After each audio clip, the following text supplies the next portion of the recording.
എല്ലാവർക്കും നമസ്കാരം. ഞാൻ സരിതാ മഹേശ്വരൻ.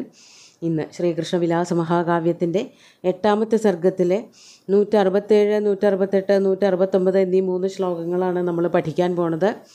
3 ശ്ലോകങ്ങളിലും അനുഷ്ടുപ്പ് വൃത്തം തന്നെയാണുള്ളത്. ഇവിടെ നമ്മൾ പറഞ്ഞു നിർത്തിയത് ശ്രീകൃഷ്ണൻ്റെ ആക്രമണങ്ങൾ കണ്ടിട്ട് ക്രുദ്ധനായിട്ടുള്ള കംസൻ ഗോപന്മാരെ മുഴുവനും ആക്രമിക്കാൻ കഞ്ചുകിയനോട് പറഞ്ഞു എന്നാണ്. എന്നിട്ട് കഞ്ചുകിയൻ്റെ ആക്രമണം കണ്ടിട്ട് എന്താ സംഭവിക്കുന്നത് എന്ന് കവി വർണ്ണിക്കുകയാണ്. നമുക്ക് 167ാമത്തെ ശ്ലോകം നോക്കാം. തഥേതി താഡ്യമാനാനാം ചണ്ഡൈഃ കഞ്ചുകിമണ്ഡലൈഃ സുഹൃദാം വൈശസം ദൃഷ്ട്വാ ക്രുദ്ധോ ജജ്വാലകേശവ. ആദ്യം പദച്ഛേദം പറയാം. തഥാ ഇതി താഡ്യമാനാനാം ചണ്ഡൈഃ കഞ്ചുകിമണ്ഡലൈഃ സുഹൃദാം വൈശസം ദൃഷ്ട്വാ ക്രുദ്ധ ജജ്വാല കേശവ. ധാരാളമായിട്ടൊന്നും പദച്ഛേദം പറയാനില്ല.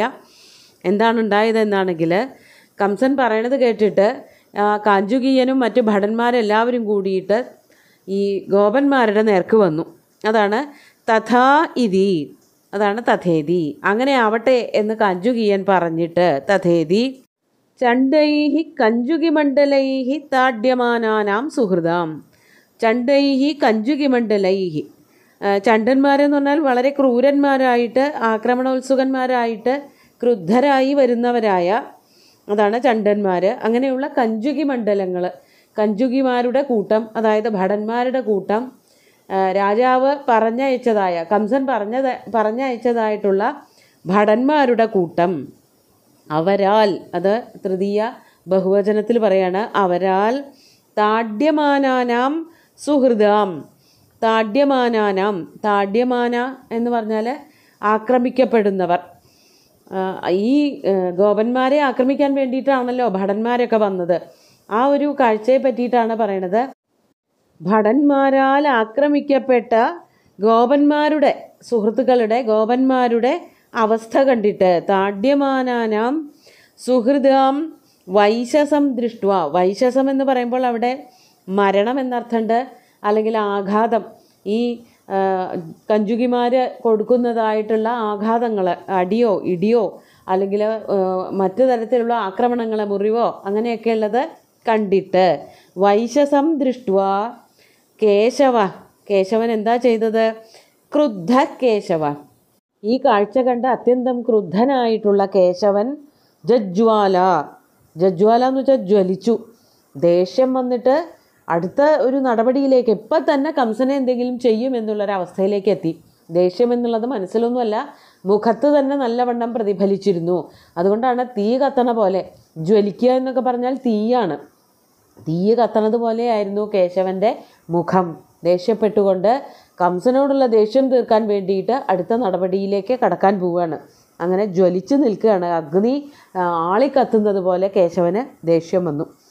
കഞ്ചുകിമാരെയൊക്കെ പറഞ്ഞയച്ചത് കംസനാണല്ലോ. ഇനി കംസൻ്റെ നേർക്കുള്ള ആക്രമണം ആരംഭിക്കുകയാണ്. നമുക്ക് 168ാമത്തെ ശ്ലോകം നോക്കാം. ഉത്പപാത ച വേഗേന മഞ്ചം സിംഹൈവാചലം കംസശ്ച സഹസോത്തസ്ഥൗ ഗൃഹീത്വാ ഖഡ്ഗചർമ്മണി. നമുക്ക് പദച്ഛേദം പറയാം. ഉത്പപാത ച വേഗേന മഞ്ചം സിംഹ ഇവ അചലം കംസ ച സഹസാ ഉത്തസ്ഥൗ ഗൃഹീത്വാ ഖഡ്ഗചർമ്മണി. ശ്രീകൃഷ്ണൻ താഴ്ത്തു നിന്ന് ഈ മല്ലന്മാരുമായിട്ട് യുദ്ധം ചെയ്യണതൊക്കെ മുകളിലിരുന്ന്, തൻ്റെ കൊട്ടാരത്തിൻ്റെ മുകളിലിരുന്ന് കംസൻ നോക്കിക്കാണുമായിരുന്നു. ആ സമയത്താണ് മല്ലന്മാരെ മുഴുവനും വധിച്ചത്. മല്ലന്മാരുടെ വധം കണ്ട് ദേഷ്യം വന്നപ്പോഴാണ് കഞ്ചുകിമാരുടെ കൂട്ടം വന്നിട്ട് ഗോപന്മാരുടെ കൂട്ടത്തെ ആക്രമിച്ചത്. ചിലരൊക്കെ മരിച്ചുപോയി തോന്നുന്നു, അല്ലെങ്കിൽ അവർക്ക് അതികഠിനമായിട്ടുള്ള മുറിവേറ്റു. അത് കണ്ട ക്രുദ്ധനായിട്ടുള്ള ശ്രീകൃഷ്ണൻ എന്താ ചെയ്തത്? സിംഹ അചലമിവ, ഒരു സിംഹം ഒരു കുന്നിൻ്റെ മുകളിലേക്ക് ഓടിക്കയറുന്നത് പോലെ, സിംഹത്തിന് അതൊക്കെ നിഷ്പ്രയാസം സാധിക്കും. അചലത്തിൻ്റെ മുകളിലേക്ക്, പർവ്വതത്തിൻ്റെ അല്ലെങ്കിൽ ഒരു കുന്നിൻ്റെ മുകളിലേക്ക് ചാടി അങ്ങോട്ട് കയറുന്നത് പോലെ, സിംഹം അചലത്തിലേക്ക് എന്നതുപോലെ വേഗേന മഞ്ചം ഉത്പപാത ച, അവിടെ ശ്രീകൃഷ്ണൻ എന്നുള്ള വാക്ക് അതിനുള്ള വാക്കുകളൊന്നും പറഞ്ഞിട്ടില്ല, നമ്മളത് കൂട്ടിച്ചേർത്ത് വായിക്കണം. അങ്ങനെ ആ കുന്നിൻ്റെ മുകളിലേക്ക് എങ്ങനെയാണോ ഒരു സിംഹം ഓടിക്കയറുന്നത് അതുപോലെ താഴത്ത് നിന്നൊരൊറ്റ ചാട്ടത്തിന് കൊട്ടാരത്തിൻ്റെ മുകളിലെത്തി. ഈ കംസൻ എവിടെ ഇരുന്നിട്ടാണോ കാഴ്ചകൾ കണ്ടിരുന്നത് ആ ഒരു നിലയിലേക്ക്, 3-ാം നിലയോ 4-ാം നിലയോ എത്രയാണെങ്കിൽ അതിൻ്റെ മുകളിലേക്ക് ഭഗവാൻ കുതിച്ച് ചാടി കയറി ചെന്നു. അതാണ് മഞ്ചം ഉത്പപാദച്ച. അവിടെ കയറി ചെന്നപ്പോഴേക്കും കംസൻ ആകെ അങ്ങോട്ട് പരിഭ്രമായി. കംസൻ എന്താ ചെയ്തത്? കംസ സഹസ, കംസൻ പെട്ടെന്ന് തന്നെ അവിടെ നിന്ന് ചാടി എണീറ്റിട്ട് ഖഡ്ഗചർമ്മണി ഗൃഹീത്വ ഉത്തസ്ഥൗച. അവിടെ അടുത്ത് തന്നെ ആക്രമിക്കാനുള്ള ഉപകരണങ്ങളൊക്കെ വെച്ചിട്ടുണ്ട്. ഖഡ്ഗം, വാള്, ചർമ്മണി എന്ന് പറഞ്ഞാൽ പരിച, ചർമ്മം കൊണ്ട് കെട്ടി വരിഞ്ഞു വച്ചിരിക്കുന്നതാണ് പരിച. അത് കയ്യിൽ പിടിച്ചുകൊണ്ട്, അതായത് ശ്രീകൃഷ്ണനെ ആക്രമിക്കുകയാണെങ്കിൽ ഉടനെ തന്നെ വാളെടുത്ത് വെട്ടി പരിക്കേൽപ്പിച്ചിട്ട് താഴത്തേക്ക് തള്ളിയിടാമെന്നാണ് കംസൻ വിചാരിച്ചത്. അതുകൊണ്ട് ശ്രീകൃഷ്ണൻ ഇങ്ങോട്ട് ചാടി കയറുകയല്ലേ, അങ്ങനെയൊന്നും ആവില്ല വിചാരിച്ചിട്ടുണ്ടാവുക. ഈ രംഗം, അതായത് ഈ മഞ്ചുണ്ടല്ലോ, എല്ലാവരും യുദ്ധം ചെയ്തുകൊണ്ടിരുന്ന, മല്ലന്മാരുമായിട്ട് യുദ്ധം ചെയ്തുകൊണ്ടിരുന്ന ആ ഒരു മഞ്ചത്തിൽ നിന്ന് അകത്തുകൂടെ കയറി വരുമെന്നൊക്കെ ആയിരിക്കുമല്ലോ വിചാരിക്കുക. ശ്രീകൃഷ്ണൻ അങ്ങനെയൊന്നും അതിനൊന്നും കാത്തു നിന്നില്ല. തൻ്റെ പക്ഷക്കാരെ ആക്രമിക്കാൻ കൂടി കഴിഞ്ഞപ്പോൾ ഒട്ടും നിയന്ത്രിക്കാൻ പറ്റാത്ത അത്രയ്ക്ക് ക്രുദ്ധനായി തീർന്ന ശ്രീകൃഷ്ണൻ അവിടെ നിന്ന് തന്നെ എടുത്ത് ചാടി മുകളിലേക്ക് കയറി.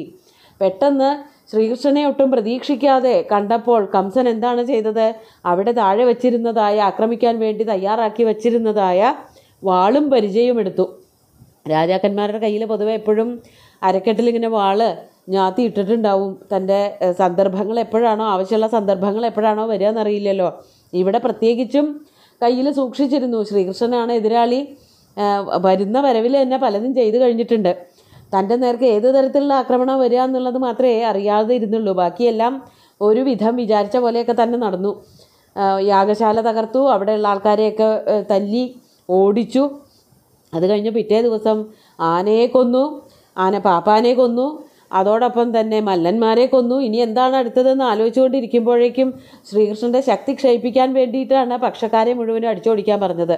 അവരുടെ ആ ഒരു ആക്രമണം, മല്ലന്മാരുടെ വധം കഴിഞ്ഞതിന് ശേഷം കഞ്ചുകീയന്മാരുടെ, ഗോപന്മാരോടുള്ള ആക്രമണം കഴിഞ്ഞ ഉടനെ തന്നെ ഉള്ള ദേഷ്യം ഒന്നും കൂടി വർദ്ധിക്കുകയും പെട്ടെന്ന് തന്നെ കംസനെ ഇല്ലാതെയാക്കാനുള്ള നടപടി സ്വീകരിക്കണമെന്നുറച്ച് ശ്രീകൃഷ്ണൻ താഴെ നിന്ന് പറന്ന് പൊന്തി എവിടെയാണോ ആ മഞ്ചത്തിലേക്ക്, അതായത് കംസൻ ഇരുന്ന ആ ഒരു സിംഹാസനത്തിലേക്ക് ഓടിച്ചെന്ന് കയറി എന്നാണ് പറഞ്ഞത്.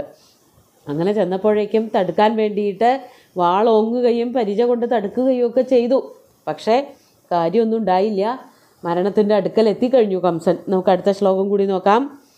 ഖഡ്ഗം പ്രഹരതസ്തസ്യ വഞ്ചയന്നൊരു വിക്രമ പാദേന പാദമാഹത്യ പാതയാമാസ തം ഭുവി. പദച്ഛേദം പറയാം. ഖഡ്ഗം പ്രഹരത തസ്യ വഞ്ചയൻ ഉരുവിക്രമ പാദേന പാദം ആഹത്യ പാതയാമാസ തം ഭുവി.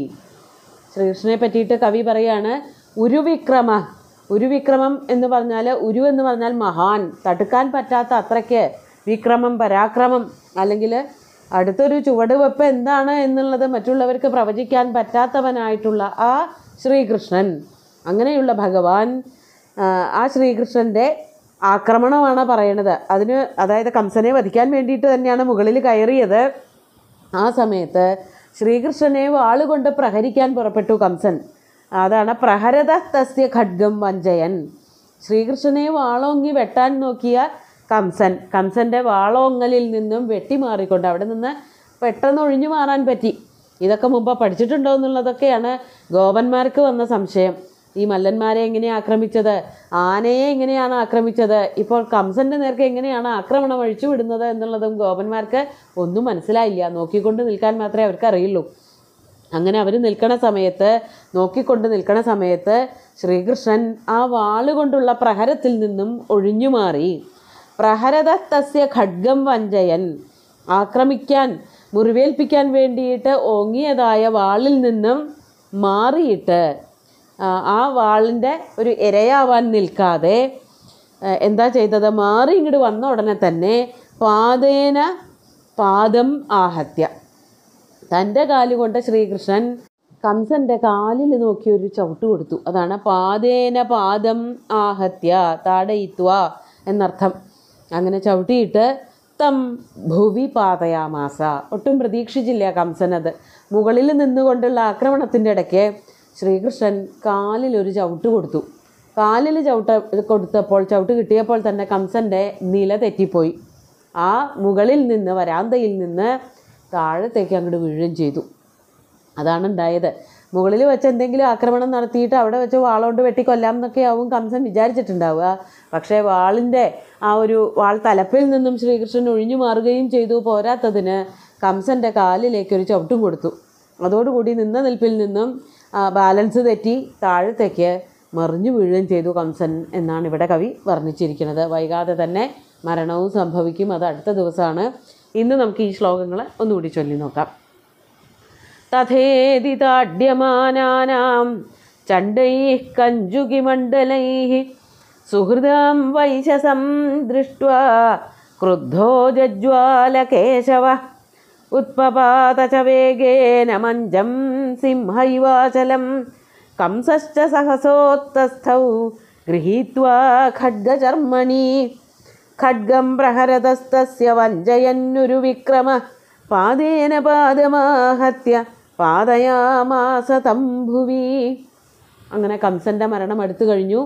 ഭഗവാന്റെ വീരരസം തുളുമ്പുന്നതായ 3 ശ്ലോകങ്ങളും ഗുരുവായൂരപ്പൻ്റെ കാൽക്കൽ സമർപ്പിച്ചുകൊണ്ട് ഭഗവാനെ സാഷ്ടാംഗം നമസ്കരിച്ചുകൊണ്ട് എല്ലാവർക്കും ശുഭദിനം നേർന്നു നിർത്തട്ടെ. നന്ദി.